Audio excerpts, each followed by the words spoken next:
Welcome to Wayne's Old Time Radio Page channel. I'm Wayne, your host. These programs are brought to you by support of our listeners. You can give your support at Patreon or PayPal, either one. There's clickable links in the description below. Thanks for your support and enjoy the shows. From Hollywood, it's time now for... Johnny Dollar. Wake you up, Johnny? Oh, Garcia. No, just finished breakfast. Oh, you special investigators do live.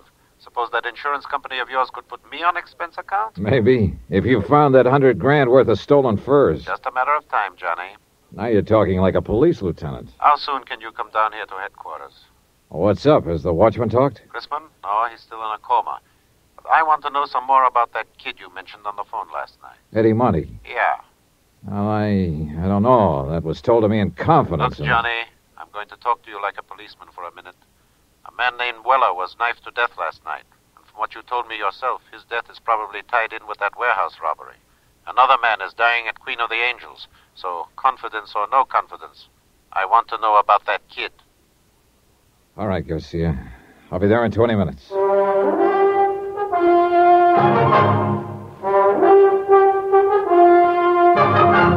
Tonight, and every weekday night, Bob Bailey in the transcribed adventures of the man with the action-packed expense account, America's fabulous freelance insurance investigator. Yours truly, Johnny Dollar.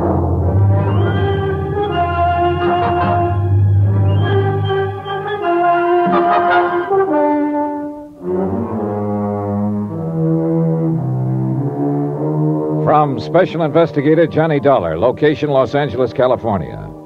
To the Home Office Mono Guarantee Insurance Company, Hartford, Connecticut. Assignment, the Silver Blue Matter. Expense account continued.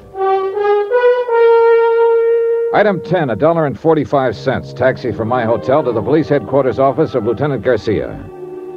The early morning fog was starting to lift, and the city sprawled beneath a slate-gray sky. The filtered sun should have softened things, but didn't. Gray sun, gray world, drab and dreary, and a case to match. Teenagers, not a gang of hardened criminals. A bunch of wild kids who'd broken into a warehouse and stolen 80 fur coats, silver blue mink. A night watchman had been slugged and lay dying in the hospital. And a lunchroom owner named Red Weller had been stabbed to death the night before. So it couldn't be called kid stuff. That term doesn't apply to murder. Run those 4 cards through, Joe. See what you can make of them. Thanks. Come on into the office, Johnny. This madhouse out here gets you frazzled before you know it. Oh, you police detectives have it pretty soft, Garcia. That's news to me. Teletypes, photo files, record cards, crime labs. How'd you like to try working alone? On your expense account, I could suffer the hardship. Now, let's go in here. Have a seat, Johnny. Thanks. Yeah. Did I put the fear of the Lord in you on the phone?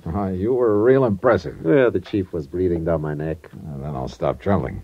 Kidding aside, Johnny, I've got to know just how that Monte boy figures in this. Did I say he even figured in it at all? No. You just wanted some information on him. But he figures all right. You didn't come out here from Hartford to look up the nephew of an old friend. Oh, I've done crazier things at times. He's got a record. Did you know that? No? Petty stuff. No convictions. Gang brawls, auto pilfering, vandalism, intoxication. Interrogative attitude, sullen, hostile, antisocial. Yeah, that's quite a nephew you've got, Johnny. Black sheep of the family. What's the story? How did you get onto this kid? Look, amigo, I made a promise on this. I hate to break it. It's murder, Johnny. This kid's sister worked for Red Weller in that lunchroom across the street from the warehouse. Her name is Carla Monty. She's 5 years older than he is. They live together. Their parents are dead. So? So I put some pressure on her, and she told me she thought her brother Eddie might know something about the robbery. She took me to a pool room to meet him. How was he supposed to have known about it? Hearsay? No. She admitted later that she suspected him of being mixed up in it himself. Things he'd said, the way he acted. She asked me to help her try to keep him out of trouble. I think he's already in trouble, Johnny. Yeah, so do I. And I think she does, too. What did he have to say when you talked to him in the pool hall? Several things, but they added up to 2 words. Get out. When I wouldn't, he did. Why do you think Red Weller was killed, Johnny? Well, I think those kids used his lunchroom as a lookout post to spot the prowl car that was patrolling that area. As soon as it passed, they pulled the job. It figures all right. I think Red realized it when he thought back and knew who the kids were. I think that's what he was going to tell me. So they found out what he was up to and knocked him off to shut his mouth. Yeah, it adds up, Garcia. Oh. Now, tell me about her. Carla? What's to tell? She's just a girl, like millions of others. Decent, hardworking, and real sweet. But there's something about her, something special. I don't know what, I don't know the words to use, but... Well, it's there. You feel it. And she's kept it somehow. In spite of everything. I guess I know what you mean. Do you? I told you once, Johnny, I grew up in that district. I know how rough it is. Well, maybe it's even worse for a girl. It is. I know. I had a sister. Oh, I didn't know that. She was a lot like this girl Carla once. Then the district got to her, and she got to be more like Carla's brother. What happened to her? 1 to 5. Possession of narcotics. A couple of other pretty rough charges. She died in Tehachapi prison 7 years ago. Oh, I'm sorry, Garcia. Yeah. I don't want to see this girl Carla hurt any more than you do, Johnny. Maybe the hurt will break her, make her lose that something special. But I've still got to pick up her brother and bring him in for questioning. Expense account item 11, $1.90. Taxi to the Weller lunchroom to see Carla Monte.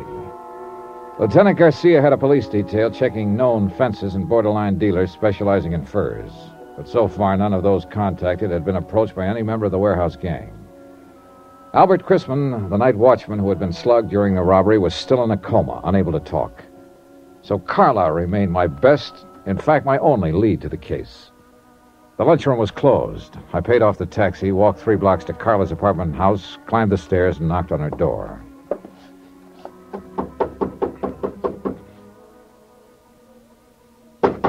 Yes? Who is it? Johnny Dollar, I'd like to talk to you. All right. Just a moment.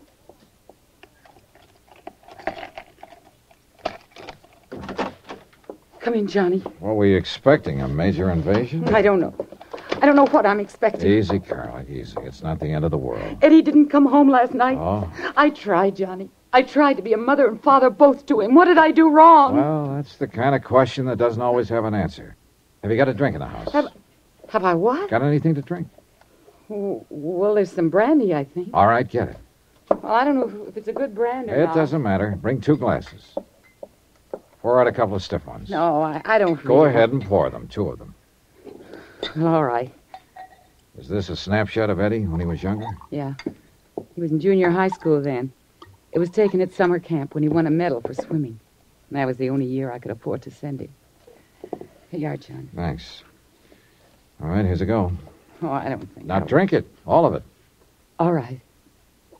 Good. You needed that. Where do you think he is, Johnny? What's happened to him? Carla, you're going to have to face it sooner or later, and I kind of think now is the time. What do you mean? You've been worried sick for fear your brother would get into some kind of trouble. And you had reason to worry. It's finally happened. No. He's in trouble, all right. Plenty of trouble. You're not the only one looking for him. Who else is? Who do you mean, Johnny? The police. There's an APB out. They want him for questioning in connection with the robbery and with the murder of Red Weller. Oh, no. Eddie wouldn't kill anyone. Maybe not, but somebody did. Some member of the gang that robbed the warehouse. And it looks very much as if Eddie is a member. Yes. I suppose he is. Now, look, Carla. Is there anything you haven't told me about the robbery, I mean? No. I was just suspicious, that's all. Because if there is, let's have it. It's too late to protect him now. The sooner he's taken into custody, the less likelihood of his getting any even deeper. He was out that night. He didn't come home until almost morning. I was worried about it, but I knew it wouldn't do any good to ask him. Do you know who was with him that night? No. Who would be the most likely ones to go along on a deal like that? Any of them. Any of those he's been running around with lately. Any idea where they hang out mostly? Well, just those 2 places I took you to last night. That drive-in and the pool hall. Look, if they did pull that robbery, where do you suppose they take the furs? Well, I don't know. Does Eddie have a car? No, But some of the other boys do. Uh-huh. Carla, would you mind if I look through Eddie's room? No, I don't mind. It doesn't matter. I guess nothing much matters now. It's gone so far that... Wait. It's Eddie. He has his own key. All right, take it easy now. Be careful, Johnny. Sis, you're gonna have to... What the devil are you doing here? Looking for you, Eddie. Yeah? What for? I think you know. Eddie, you've got to give yourself up. Shut up! Because I got you to thank for this jam. This insurance stick comes around, romances you up a little, and you sell me right down the river. That's not true. How'd you know you were in a jam, Eddie? I got friends in this neighborhood. They keep me Did posted. the same friends tell you Red Weller was about to make a deal to talk? You're whistling in the dark, Dollar. Maybe. I imagine Garcia will find out, though, when he gets you down to headquarters. Get your hand off that phone. Oh, so you've got a gun. Eddie, don't. Please. Keep out of this. Move back against that wall, Dollar. Put your hands flat against that wall. You keep them there. Give me some clothes, Carla. Come on, make it fast. What are you going to do, I Eddie? said get me some clothes. All right, Eddie. You're wrong, though. You're making a big mistake, Eddie. It's no use running. You'll only... Eddie, What's the matter? down there in the street. A police car just pulled up. You're lying. Stay where you are, Dollar. To kill you, Carla. You're that one that brought him here. Trying to let him trap me. I think I'll pull a bullet in you before I leave. You fire one shot and you won't have a chance. They'll be in here before you can get out of the hallway. You better make up your mind, Eddie. Well, you've still got time. Stay where you are, Dollar. Don't try to come after me. Eddie, please. Give yourself up, Eddie. Stop him, Johnny. I'm afraid it's a little late. Why did you let him go? There was no choice, Carla. He'd have killed you if I'd moved. Well, you'd better give me that list of his friends. The police will want it. Heaven help him. Yeah. That's about all that can help him now.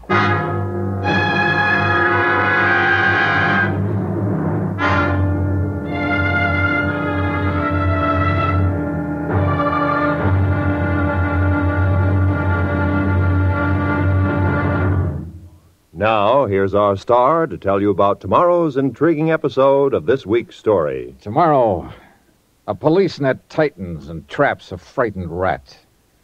A boy sobs in a jail cell. And an innocent man dies quietly in his sleep. Join us, won't you? Yours truly, Johnny Dollar.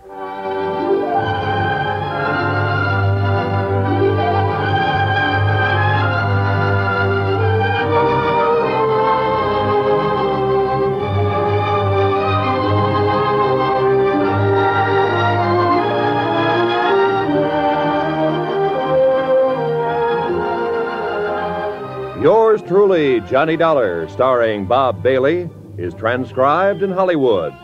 Written by Les Crutchfield, it is produced and directed by Jack Johnstone.